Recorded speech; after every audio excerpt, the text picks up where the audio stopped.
Shalom Bapak Ibu Saudara yang terkasih di dalam nama Tuhan Yesus Kristus. Kita bersyukur untuk kasih dan kebaikan Tuhan dalam hidup kita yang senantiasa memelihara, menjaga, memberkati dan melindungi kita. Bapak Ibu Saudara yang terkasih di dalam nama Tuhan Yesus Kristus, apakah kita sudah bersyukur kepada Tuhan? Apakah kita sudah memuliakan namanya? Dalam kesempatan pada saat ini, kita akan mendengarkan kebenaran firman Tuhan, kita akan melakukan pendalaman Alkitab, kita terlebih dahulu berdoa, meminta pimpinan Tuhan, memohon Roh Kudus bekerja di hati dan di pikiran kita, dan semuanya untuk memuliakan Tuhan. Kita berdoa. Bapa di sorga, segala pujian, syukur, penyembahan bagimu Tuhan, sebab Engkau adalah Allah kami yang hebat, Bapa kami yang luar biasa, Bapa kami yang dahsyat, Bapa kami yang sangat baik. Saat ini Tuhan, kami akan melakukan pendalaman Alkitab.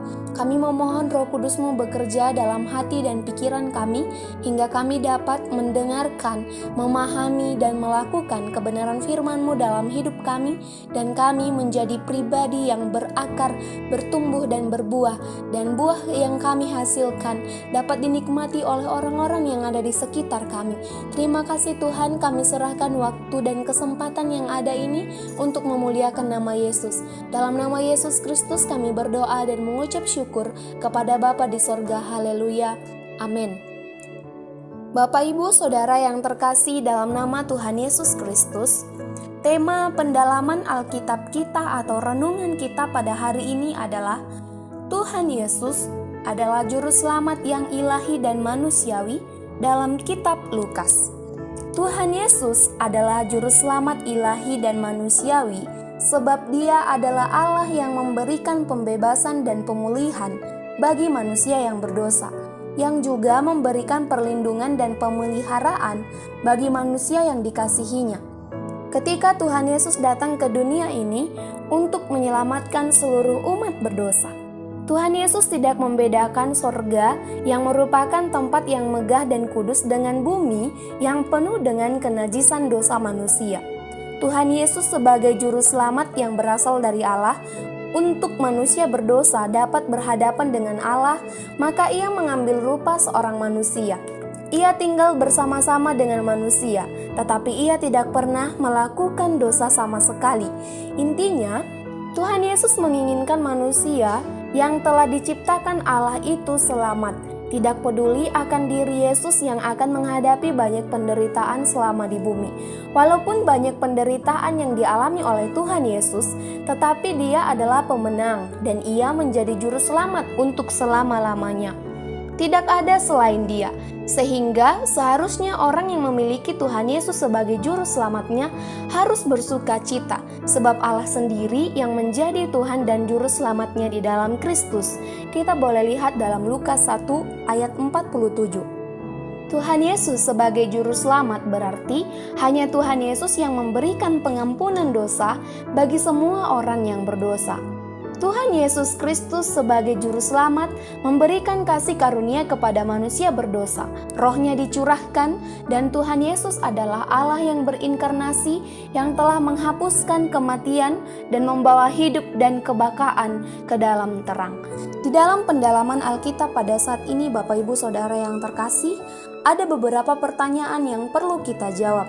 Yang pertama, apakah yang menjadi bukti bahwa Tuhan Yesus adalah juru selamat manusia berdosa?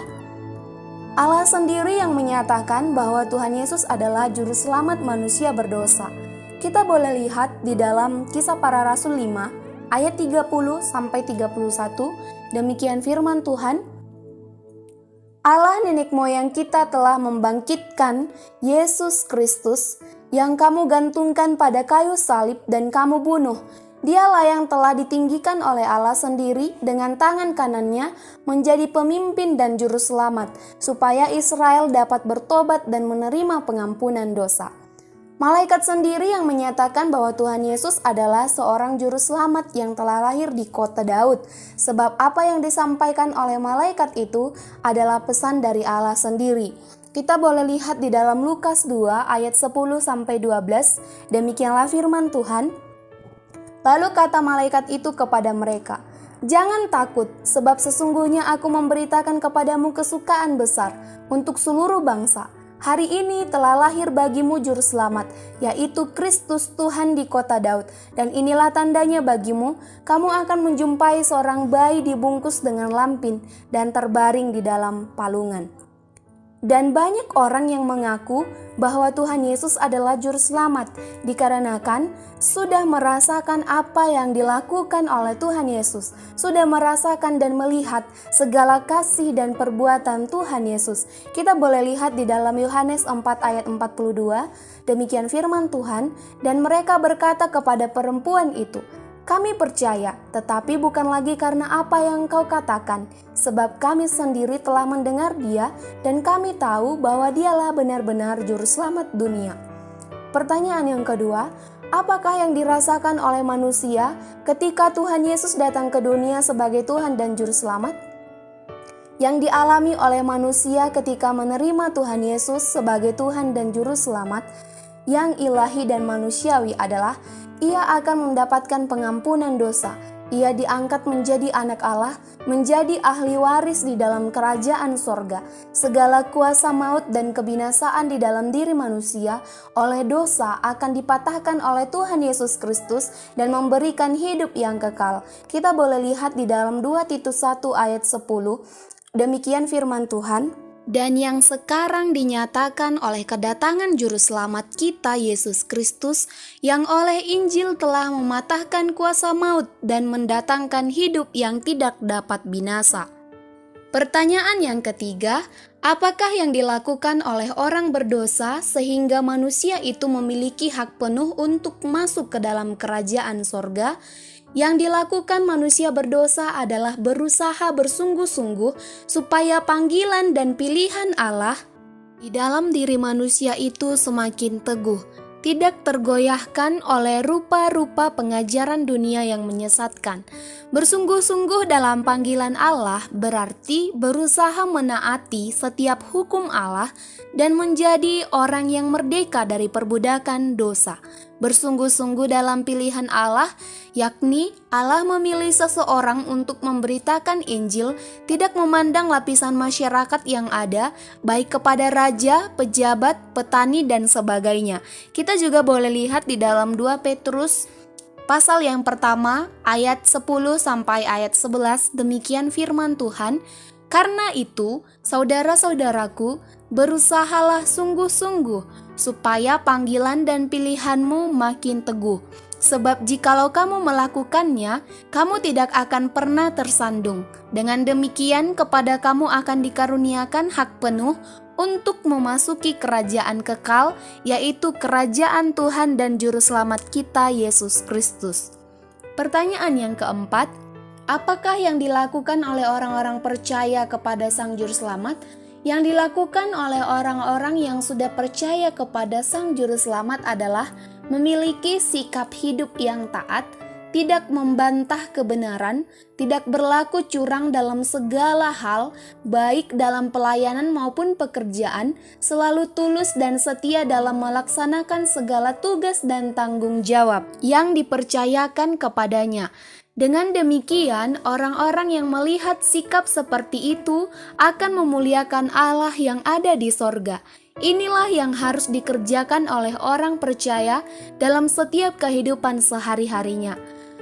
Kita boleh lihat di dalam Titus 2 ayat 9-10, demikian firman Tuhan, hamba-hamba hendaklah taat kepada tuannya dalam segala hal dan berkenan kepada mereka.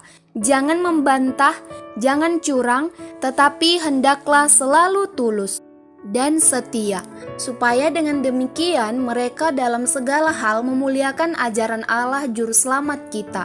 Dan yang menjadi kesimpulan di dalam pendalaman Alkitab saat ini adalah, yang pertama, Tuhan Yesus adalah Juru Selamat satu-satunya yang diutus oleh Allah Bapa dan disaksikan oleh banyak orang yang mendapat panggilan dan pilihan Allah.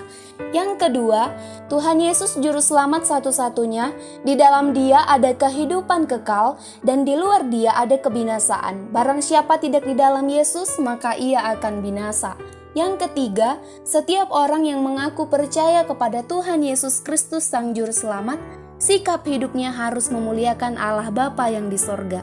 Demikian pendalaman Alkitab kita, Bapak Ibu Saudara yang dikasihi oleh Tuhan Yesus. Kita kembali berdoa. Bapa kami yang bertahta dalam kerajaan sorga, terima kasih untuk waktu dan kesempatan yang Tuhan Yesus berikan bagi kami.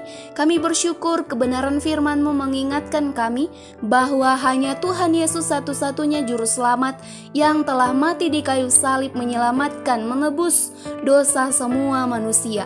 Terima kasih Tuhan, biarlah kami juga boleh menyampaikan kasih-Mu ini kepada setiap orang yang kami jumpai yang ada di sekitar kami, dan nama-Mu dipermuliakan. Makasih Tuhan Yesus, terima kasih Bapa yang baik. Inilah doa kami, hanya di dalam nama-Mu Kristus Yesus Tuhan dan Juru Selamat kami berdoa dan mengucap syukur. Haleluya, amin. Demikian pendalaman Alkitab kita, Bapak Ibu Saudara yang dikasihi oleh Tuhan Yesus Kristus. Apapun yang kita kerjakan ke depannya, tetaplah mengandalkan Tuhan, karena itulah yang terbaik. Dan apapun yang kita rencanakan, tetaplah kita serahkan kepada Tuhan Yesus Kristus. Dan Bapak Ibu Saudara yang terkasih, jangan lupa untuk tetap membagikan renungan ini kepada orang-orang yang ada di sekitar kita, sehingga kita semuanya sama-sama diberkati. Terima kasih, Tuhan Yesus memberkati kita semuanya. Shalom.